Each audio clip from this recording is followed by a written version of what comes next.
Good morning. मैं doctor Ravindra Kumar Sharma, सहायक आचार्य, व्यवसाय प्रशासन विभाग, राजकीय महाविद्यालय बायना, बीकॉम सेकेंड ईयर के समस्त छात्र एवं छात्राओं, आज मैं आपको सेकेंड ईयर का व्यवसाय प्रशासन बिजनेस एडमिनिस्ट्रेशन विषय का पेपर सेकंड मैनेजमेंट का टॉपिक स्वउद्देश्य या उद्देश्य निहित प्रबंध अर्थात MBO मैनेजमेंट बाय ऑब्जेक्टिव का अध्ययन ई कंटेंट के माध्यम से कराएंगे। इसमें हम सबसे पहले इसकी अर्थ एवं परिभाषाएं देखते हैं। प्रत्येक संस्था तथा उसके प्रत्येक अंग का अस्तित्व उद्देश्यों की पूर्ति के लिए ही होता है।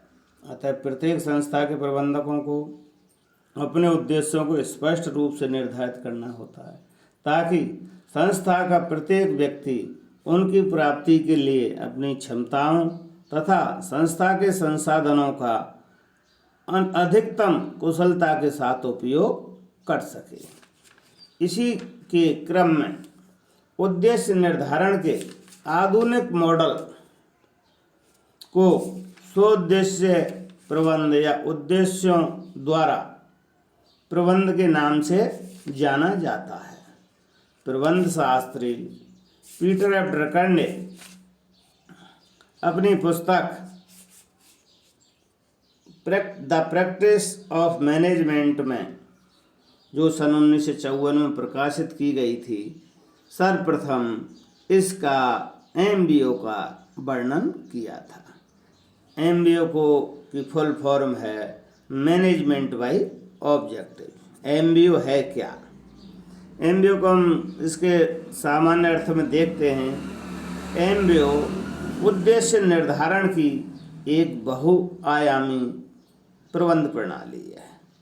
इसके अंतर्गत उद्देश्यों का निर्धारण वैज्ञानिक तकनीक के आधार पर किया जाता है। संस्था में विभिन्न स्तर पर अधीनस्थों एवं अधिकारियों के बीच समन्वय स्थापित करके संस्था के लक्ष्यों की प्राप्ति करने की ओर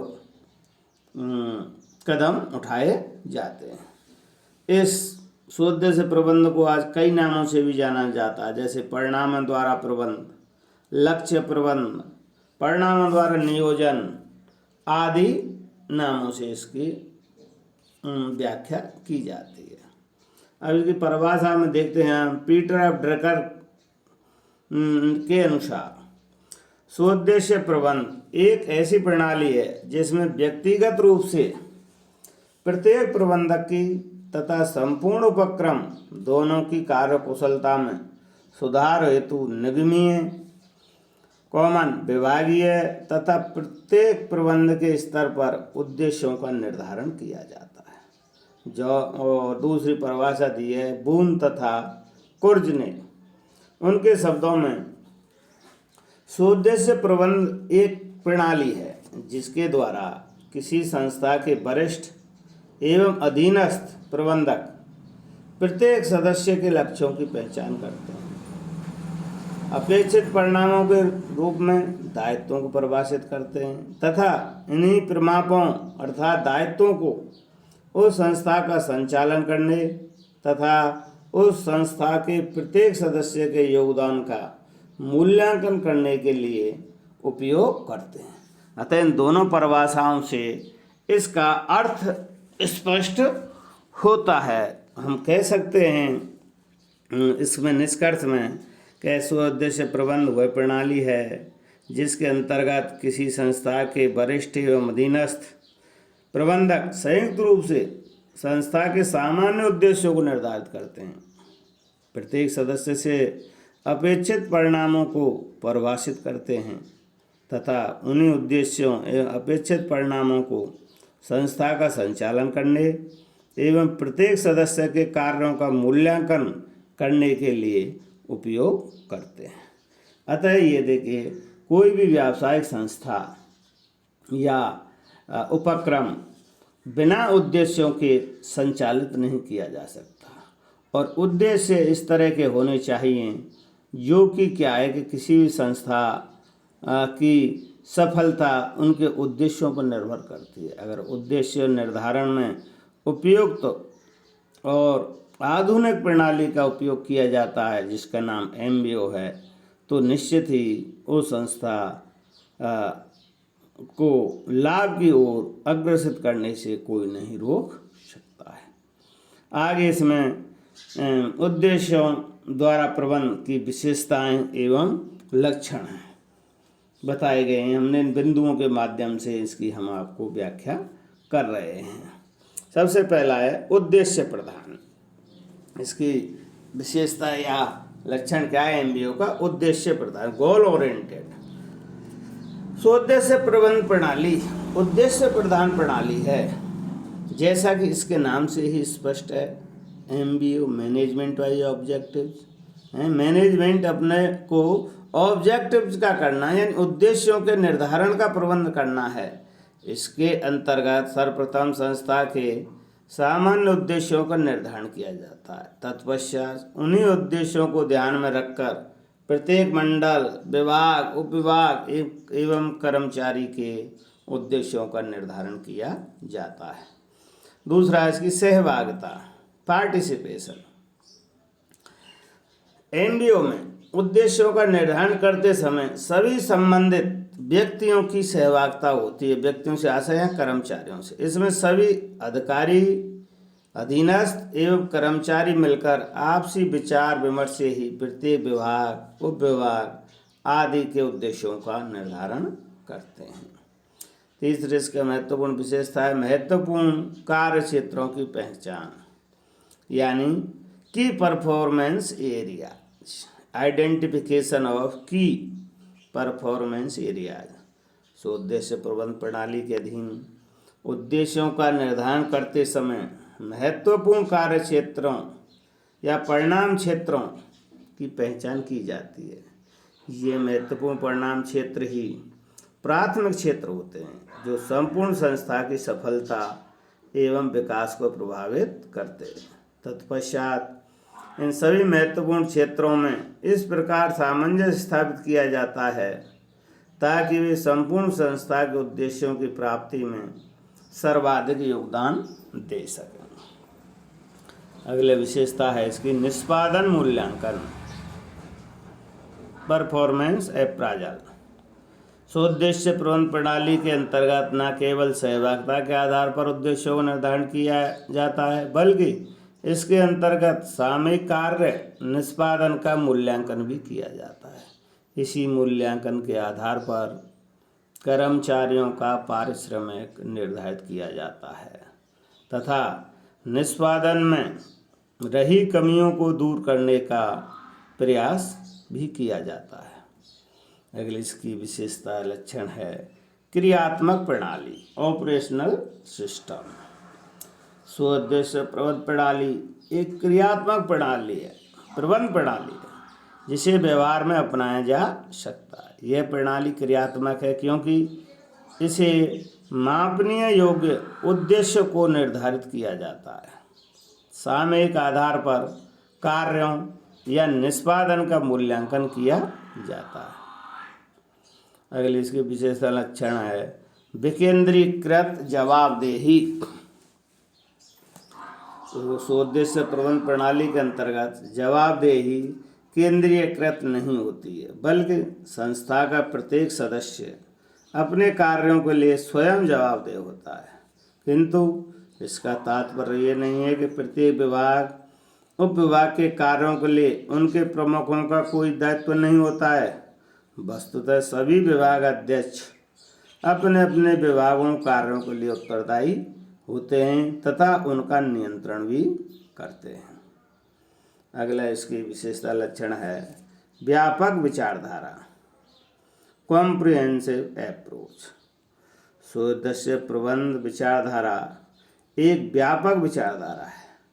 यह संस्था के आर्थिक एवं मानवीय दोनों ही पहलुओं को महत्व देती है। यह संस्था के आंतरिक वातावरण के साथ साथ बाह्य वातावरण के बीच समन्वय पर भी बल देती है।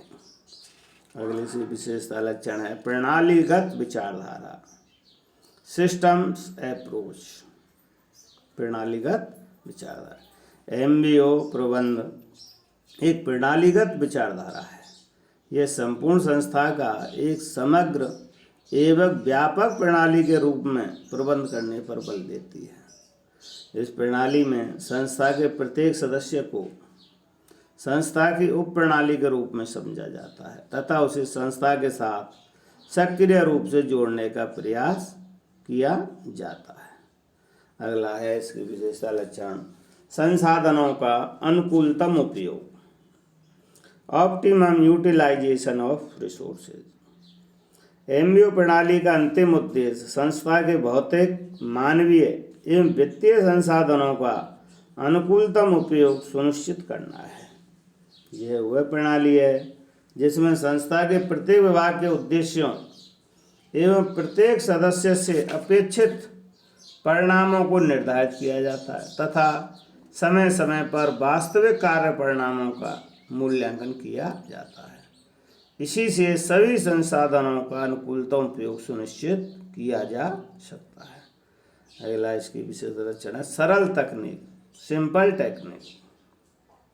एमबीओ एक सरल तथा आसान प्रणाली है। इसमें किसी भी तरह की जटिलता नहीं है। इसे समझने एवं क्रियान्वित करने में किसी विशेष ज्ञान की आवश्यकता नहीं पड़ती है। अगले ये सार्वभौमिक यूनिवर्सल,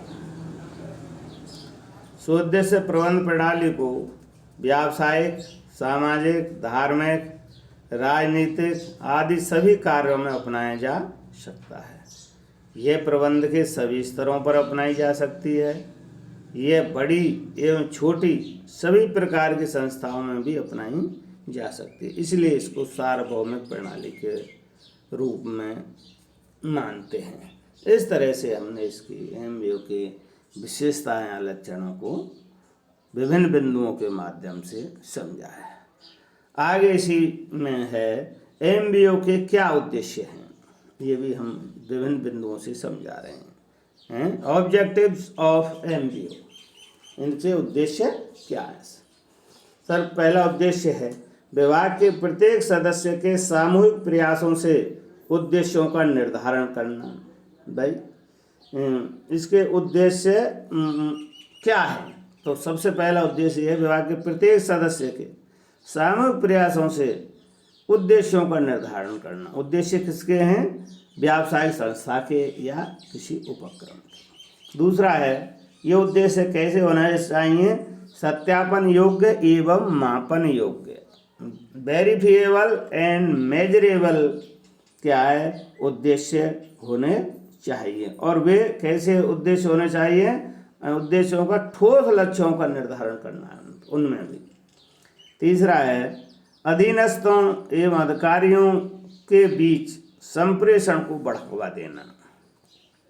भाई किसी भी संस्था अथवा कंपनी अथवा व्यावसायिक उपक्रम में बहुत अधिक अधिकारी संख्या में अधिकारी एवं कर्मचारी कार्यरत होते हैं, अतः उनमें कम्युनिकेशन सिस्टम को साउंड करना और उसको बढ़ावा देने का भी इसका उद्देश्य होता है एमबीओ का। अगला है चौथा उद्देश्य अधीनस्थों के बीच स्वस्थ प्रतिस्पर्धा को प्रोत्साहित करना। प्रतिस्पर्धा से क्या आशय है? प्रतिस्पर्धा से यह है कि प्रत्येक कर्मचारी अपनी स्वयं की जो कार्य क्षमता है उसका अधिकाधिक प्रयोग करे और इससे व्यावसायिक संस्था को लाभ पहुंचाने का प्रयास करे। अगला बिंदु है इसमें प्रत्येक सदस्य के कार्य निष्पादन का मूल्यांकन करना। भाई इसके अंतर्गत कार्य मूल्यांकन करने से उनके उचित पारिश्रमिक एवं अन्य पारितोषिक उपलब्ध कराना भी इनका उद्देश्य निर्धारण में सम्मिलित है। अगला छठवां है कर्मचारियों को अप्रेरित करना, मोटिवेट करना। भाई किसी भी संस्था में ये मोटिवेशन बहुत ज़रूरी है, क्योंकि व्यक्ति अथवा कर्मचारी जब तक अंदर से मन से कार्य करने के लिए प्रेरित नहीं होगा तब तक वो संस्था तरक्की की ओर नहीं जा सकती है। और अंतिम है इसका MBO का उद्देश्य, संस्था में नियंत्रण एवं समन्वय को सरल एवं सहज बनाना। यानी प्रत्येक व्यावसायिक उपक्रम में जितने भी अधिकारी एवं कर्मचारी कार्यरत हैं उनमें आपस में समन्वय हो और समन्वय में के साथ साथ उनमें आपस में सहज भावना का विकास हो, जिससे कि उस कंपनी अथवा व्यावसायिक उपक्रम का संचालन आसानी से किया जा सकता है। इस तरह से आज हमने इस कंटेंट के माध्यम से MBO के अंतर्गत इसका अर्थ एवं परिभाषाएँ, इस MBO की विशेषताएं या लक्षण और MBO के क्या क्या उद्देश्य होते हैं, होने चाहिए, ये हमने ई कंटेंट के माध्यम से पढ़ा है। अधिकांशतः छात्रों ये प्रश्न सेकंड ईयर की मुख्य परीक्षाओं में आता ही रहता है। आज के लिए इतना ही, धन्यवाद।